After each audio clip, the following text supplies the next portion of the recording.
El pasaje de hoy es 2 Samuel 7, versículos 1 al 7. Leamos juntos. Aconteció que cuando ya el rey habitaba en su casa, después que Jehová le había dado reposo de todos sus enemigos en derredor, dijo el rey al profeta Natán: Mira ahora, yo habito en casa de cedro, y el arca de Dios está entre cortinas. Y Natán dijo al rey: Anda, y haz todo lo que está en tu corazón, porque Jehová está contigo. Aconteció aquella noche, que vino palabra de Jehová a Natán diciendo: Ve, y di a mi siervo David. Así ha dicho Jehová: ¿Tú me has de edificar casa en que yo moré? Ciertamente no he habitado en casas desde el día en que saqué a los hijos de Israel de Egipto hasta hoy, sino que he andado en tienda y en tabernáculo. Y en todo cuanto he andado con todos los hijos de Israel, ¿he hablado yo palabra a alguna de las tribus de Israel, a quien haya mandado apacentar a mi pueblo de Israel, diciendo: ¿Por qué no me habéis edificado casa de cedro? Amén. El capítulo 7 de 2 Samuel, que meditaremos juntos a partir de hoy, es comúnmente conocido como el Pacto Davídico.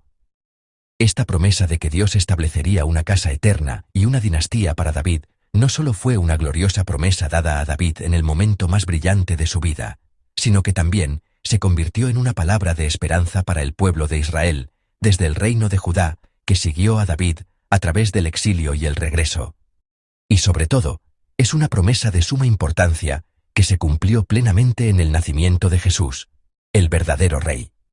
Aunque cada detalle del contenido de este pacto davídico es muy significativo e importante, el contexto en el que se dio este pacto también es crucial. Al meditar juntos hoy en este contexto, oro fervientemente para que Dios nos dé a todos gran consuelo, esperanza y también un desafío. El versículo 1 que leímos juntos es una palabra muy buena. Leamos una vez más el versículo 1. Aconteció que cuando ya el rey habitaba en su casa, después que Jehová le había dado reposo de todos sus enemigos en derredor. Amén. Dios le dio paz a David. Lo protegió y derrotó a todos sus enemigos, grandes y pequeños, de las manos de Goliat, Saúl, Is-Boset, los filisteos, los amalecitas y de sus malvados planes. Aunque en la vida de David se sucedieron muchos momentos de crisis, como la confesión del Salmo 23 de andar en valle de sombra de muerte, en cada ocasión, Dios se hizo responsable y lo salvó. El Señor preparó una mesa delante de David en presencia de sus enemigos. Por la gracia de Dios, todos esos tiempos de sufrimiento y dificultad pasaron, y finalmente le fue dada la paz.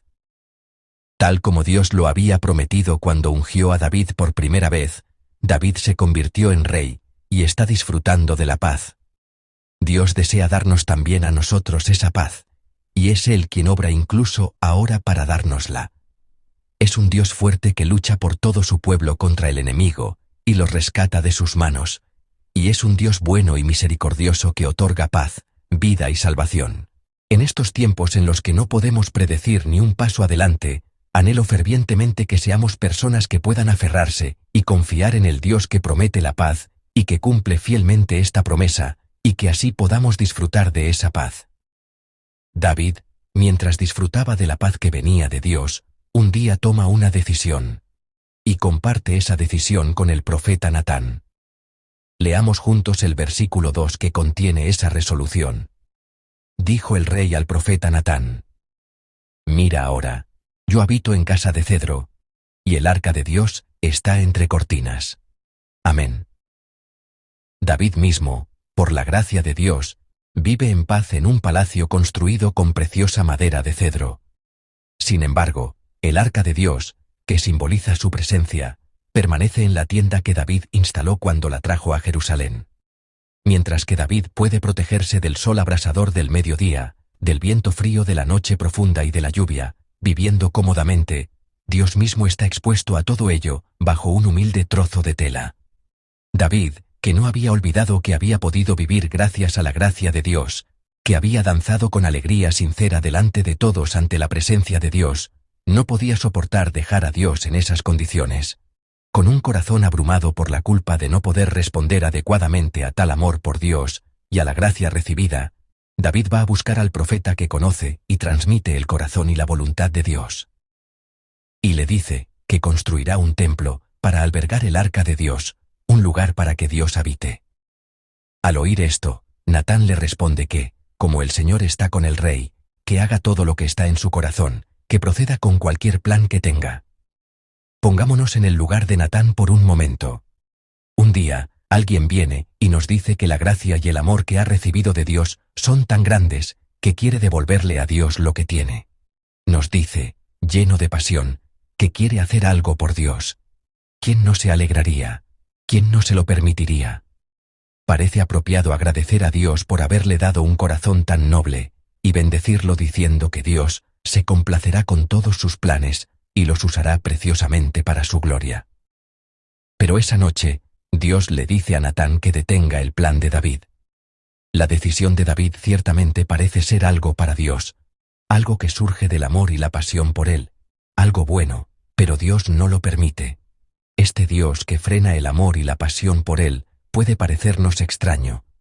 Sin embargo, en su palabra, Dios revela claramente la razón por la que rechazó la decisión de David. Leamos juntos el versículo 5.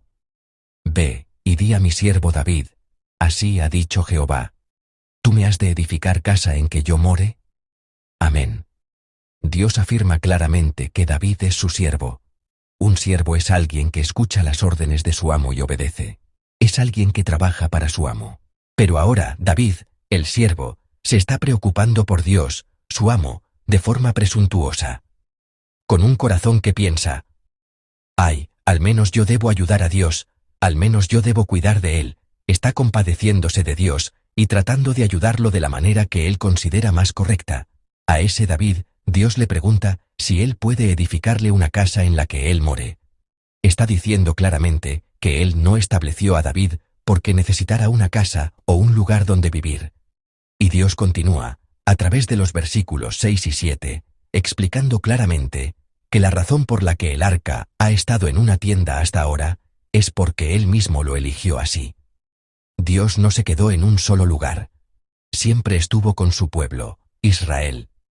Porque el plan de Dios era testificar a todas las naciones de la salvación y la paz que disfruta su pueblo, el pueblo que lo tiene como rey y lo sirve, que obedece su palabra y a quien él cuida y acompaña.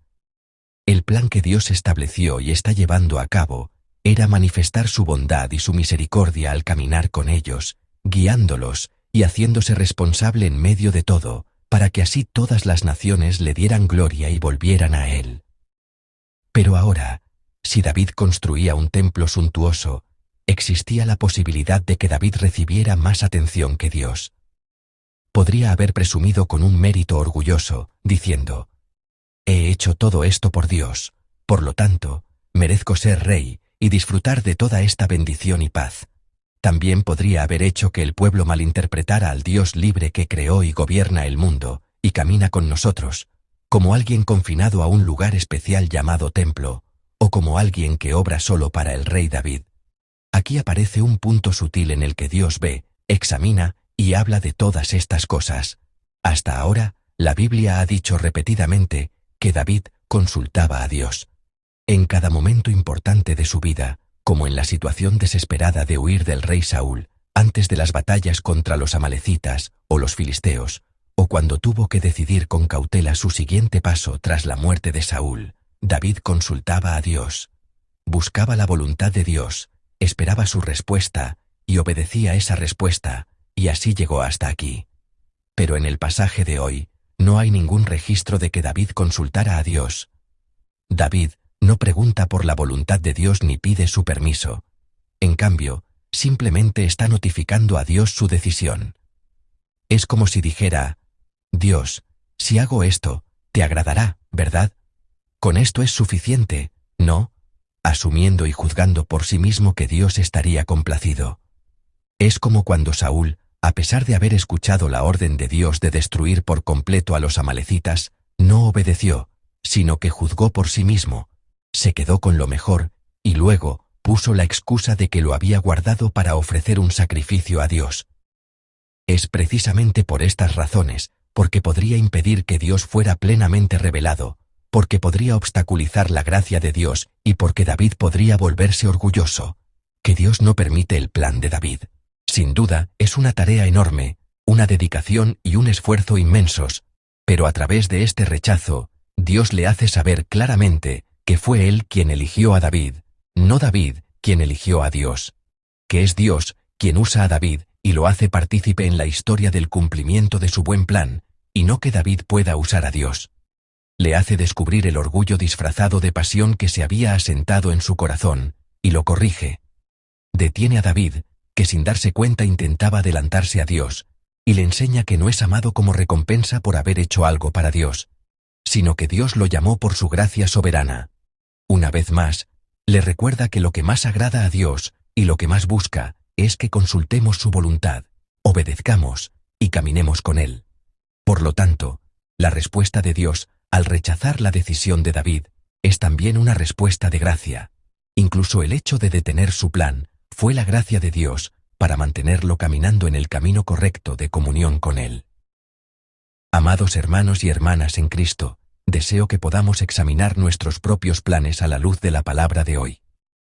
¿Han orado primero buscando la voluntad de Dios para las decisiones que deben tomar hoy, para todos los momentos que deben enfrentar?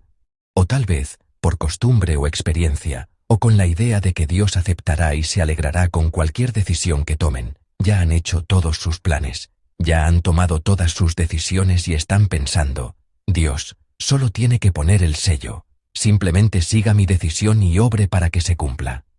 No importa cuán maravilloso sea el plan o el resultado, si nos hemos adelantado a Dios, si no está de acuerdo con su voluntad, si el resultado me exalta y me revela a mí, en lugar de a Dios, Él no se complace. Más bien, para corregirnos, Él puede incluso detener todos nuestros planes, todos nuestros esfuerzos y nuestra dedicación. Por lo tanto, en esta madrugada, antes de planificar y decidir ofrecerle esto o aquello a Dios, antes de mostrar un celo quizás orgulloso, que no ha buscado la voluntad de Dios, anhelo fervientemente que podamos detenernos un momento ante Dios para buscar su voluntad y escuchar su voz. Espero que seamos personas que no se adelanten a Dios, sino que anhelen por encima de todo caminar con Él. Y espero que, aunque la voluntad de Dios que lleguemos a conocer sea diferente de la nuestra, aunque Él detenga nuestros planes, seamos capaces de obedecer humildemente ante su impedimento. Que podamos dar gozo y gloria a Dios a través de la obediencia que nace de la confianza en Él, y que así, al tenerlo y servirlo como nuestro Rey, podamos vivir este día bendito disfrutando de la paz que Él nos da. Los bendigo en el nombre del Señor.